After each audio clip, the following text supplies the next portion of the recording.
பாருங்க, நம்ம கடையிற கீரையில் தான் கீரை கடைவோம். இது சுக்குட்டு கீரை. சுக்குட்டு கீரையில் அப்படியே கடையலாங்க. ரொம்ப டேஸ்ட்டாக இருக்குது. இது நல்லா சுத்தம் பண்ணி வச்சுருக்குது. நல்லா அலாசி வேக வைக்கலாம். நல்லா சுத்தமாக அலாசியாச்சுங்க. இது குக்கரில் அப்படி போட்டு நம்ம வேணுங்கிற அளவில் இந்த கீரை மூழ்கிற அளவில் தண்ணி விட்டு இப்படி ஒரு விசில் வேக வச்சு எடுத்துடலாம். கடுகு, கடலைப்பருப்பு, கொஞ்சம் சீரகம்,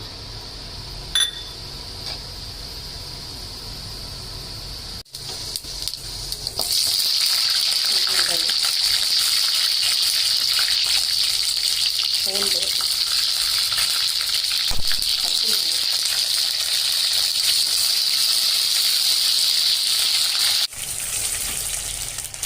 தக்காளி,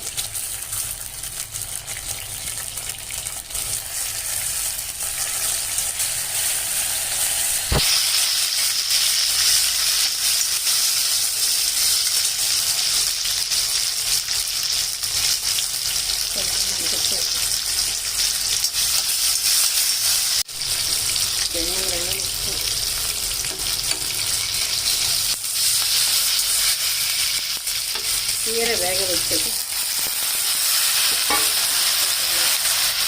அந்த தண்ணி வேஸ்ட் பண்ணாமல் அப்படியே ஆக்கும்போது ஊற்றி ஆக்கிடுங்க. நல்லா வதங்கிடுச்சுங்க. அப்படி ஆஃப் பண்ணிடலாம். ஆற வச்சுட்டு ஆக்கிடலாம். நல்லா ஆறிடுச்சுங்க. இப்போ மிக்ஸி ஜாரில் சேர்த்து ஆட்டிடலாம். இது கூட கீரை வேக வச்சு தண்ணி அதையும் ஊற்றி அரைச்சிடலாம்.